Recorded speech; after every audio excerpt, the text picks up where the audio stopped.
Hello, welcome to Drinking with Comics. I'm Sean. This is New Comic Book Day and a Beer for January 3rd, 2024. Recording this a little bit later today than usual. One of the items that I purchased took longer to read. We'll get to that. First, the beer. This is another beer that my neighbor Vince gave me. This is from Bel Air, Michigan. This is Shorts Brewing, Bel Air Brown. I believe I've talked before on here how much I like brown ales. Vince does as well. So we try to find new ones for each other when we travel. I have had this before, not in about a year and a half. It's fantastic. First time on the show.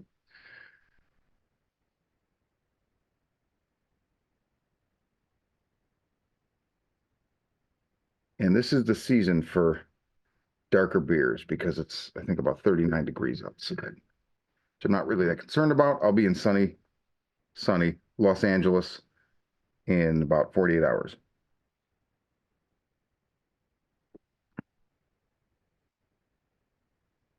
Man, that's a good beer. Very innocuous, good taste. It's 7% alcohol by volume. Says on so they have these short stories, which is usually kind of like I think of it as the liner notes on albums, right? But for their beer, which is kind of cool. And it says Bel Air, Michigan is a small rural town of 1,200 people. Only a crazy person would open a brewery there. But have you met Joe Short? Crazy creative, crazy fun, crazy adventurous, and crazy passionate about building community. Bel Air Brown is our love letter to our hometown and a testament to the transformative power of beer. Come and see what we've built. Really good beer, really good brewery. I haven't been to Michigan in a very long time. I would like to go there sometime soon and visit Shorts Brewing. Until then, let's get in with comics. Short week this week. First, we have the opening shot in the salvo of Fall the House of X. I've expressed my misgivings on here several times in the last couple of weeks.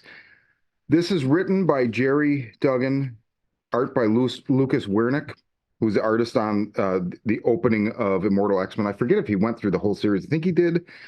This is okay.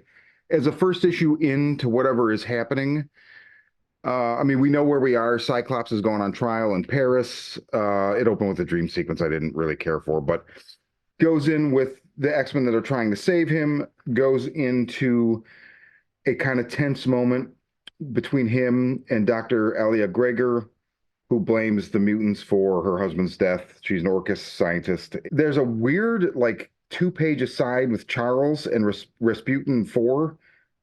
This is kind of the gotta see of the issue because he calls her away from where she's supposed to be. Her teammates are depending on her, and she expresses, doubts about leaving the situation, and he's very adamant about it. And she, in the end, follows through, but we don't see what happens.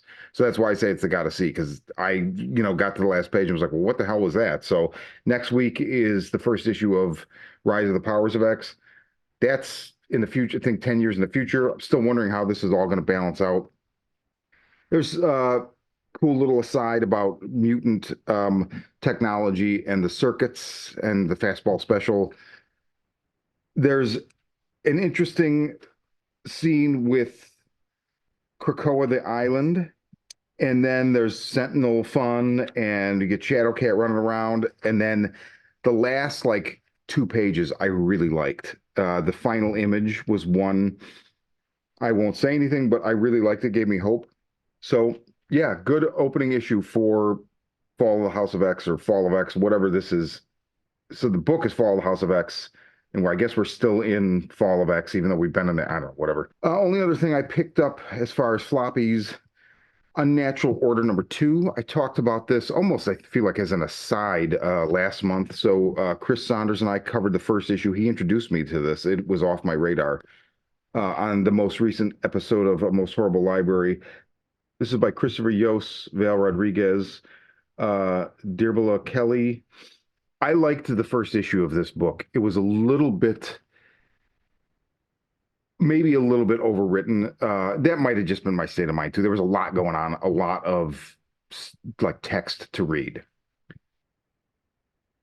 The final images in that book were totally like, okay, there's no way I'm not reading this because it kind of turns everything you've seen before it on its head. Even though I will say that the little tagline for the book kind of spoiled it for me. It didn't for Chris. I remember he didn't read that little summary at the beginning. But this issue I loved. So this cinches my adoration for this book at this point. Reminds me a bit of when Warren Ellis came back and did that Wildstorm. It was like 5 or 6 trades, 3 years maybe. I definitely feel Warren Ellis vibes in this, but also the art really reminds me of Mark Silvestri circa when I got into Uncanny X-Men when Claremont was writing it. I'm talking specifically the original Fall of the Mutants. So this is like 87, 88. We're talking like Uncanny X-Men 227. There are some images in here in the art that really reminds me of Silvestri's style at that time, which is probably my all-time favorite art style, just simply because that's where I really fell in love with comics.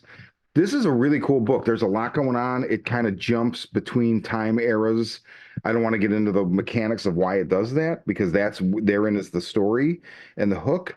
I'm really digging this, and it starts out with a military team going into CERN, particle collider, that's in Geneva, Switzerland. Thought that was super fucking cool. Very happy with this book. So this is number 2. I'm not sure how many issues this is going. I'm in for the long haul for sure. Totally recommend Unnatural Order. And then the last thing, and this is the one that took a while to read. This is Ed Brubaker, Sean Phillips, Jacob Phillips. This is Where the Body Was. Again, they've taken a break from Reckless, so they did 5 or 6 volumes of that. They did Night Fever in May. That was my number 1 book of 2023. If you didn't see that list, it's on SeanCBaker.com. And also me and Mike Schinnebarger on this show last week posted kind of a summary of some of our favorite books. It wasn't my full list, but that was one I talked about on that. This is fucking fantastic. These guys are operating at the top of their game, and I can't love this. I can't love graphic novels, comics, whatever, this medium. I can't love it more than I love this. It's a story that takes place in suburban America in 1984. And Brubaker talks a little bit at the end in the afterword about how it's slightly imaginary but emotionally real. And so I don't know how much of this is based on like things that he observed or that were around him, maybe in the news or in the neighborhood when he was younger. The book is bookended by this map that's then repeated here, Pelican Road, summer 1984. There's a quick cast of characters, and they really just get into it. And it deals with a boarding house and a neighborhood around that boarding house and how it really just people interact, especially romantically. But that's not to say that this is like a romance. But it is funny. And afterwards, he said, years ago, Sean asked me to write a romance comic for him, and I ended up writing a crime story about a girl obsessed with drugs instead. But there was some romance involved. I think he's talking about my heroes were junkies. I forget the exact name of the book. I have it on the shelf.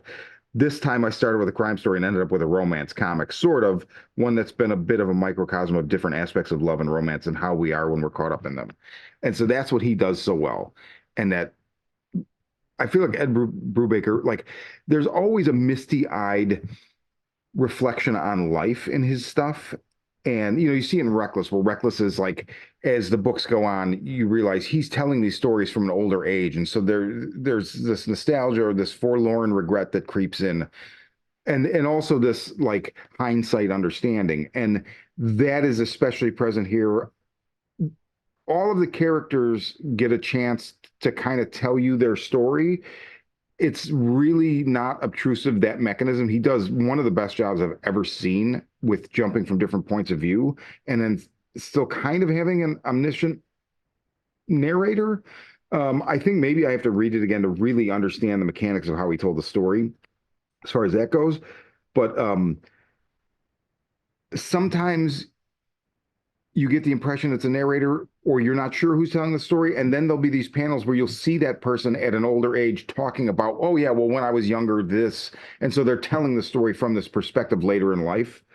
And it is just masterful. I can't praise these guys enough. And I mean, his books always almost, I should say their books always almost create like they're, I don't want to say tearjerkers, but you catch a little bit of that misty-eyed nostalgia, and it makes you reflect on just the not necessarily concrete matters of your own life, but just the whole like emotional biology of being human and being alive. And I don't know a lot that does that, and definitely, certainly not anything that does it this well. So I can tell you once again, these are $24.99. They're worth every penny. Every one of these books that they put out, whether it's Reckless or whether it's, I mean, even if you go back and get the collected stuff, like the Fade Out is fantastic. All the criminal stuff, which I still haven't read all of. I was a little bit late to the game on these guys. The Fade Out was the first one where it really cinched me. I had read Fatale and I liked it, but really Fade Out was the one where I was like, holy shit, this, like, from there I haven't missed anything. And especially now that they're not doing them as monthly comics that get collected, right? So it's just, I've said it before, I'm so happy that they were able to make this a viable format. I want more creators to do it. And they've perfected it. And this is worth the $25. Go to a comic shop, get it there. I think they tend to get it a couple weeks maybe before you can get it from other places like Amazon or whatever. But if you have a comic shop, roll up. If they don't have it, ask them to order it. If you're in Southern California, I know the Comic Bug has a lot of copies because I'm buying another one when I get to California. So Where the Body Was, fantastic. I mean, already, I just put their last graphic novel on as my best of 2023, and it's January 3rd, and I've just read a new one. I guess technically this came out in 2023, so this wouldn't be eligible for best of 2024. But if you're just looking at pure reading experience and not date released, it's definitely going to be up there, right? So that's it. I'm going to stop talking and I'm going to start drinking. And I might be off for a couple of weeks as I'm going to be traveling. So try to do some updates or something special. If not, I'll see you in a couple of weeks for another new Comic Book Day and a Beer. Cheers.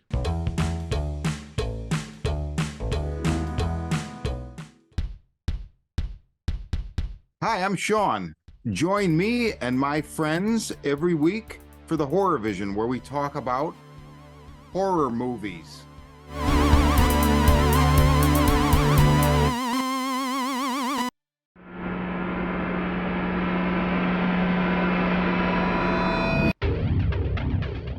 A pandemic of violence floods the streets of major cities as cases of the media-dubbed murder virus, MV20, soar, causing those infected to go on killing sprees. Caught in the middle, police detective Angela Miller finds her only trustworthy ally in the self-proclaimed psychic PI, Gerald Henry. As the two try to navigate the violence, they are drawn into New Age guru Abramelin Harvest's plot to heal the planet. Harvest's missive? The world is sick, and humanity is the infection. The cure? Murder. From the twisted mind of Sean C. Baker, author of A Collection of Desires and Shadowplay Book 1, Kim and Jesse, comes his most vicious novel yet, Murder Virus. Available where books are sold.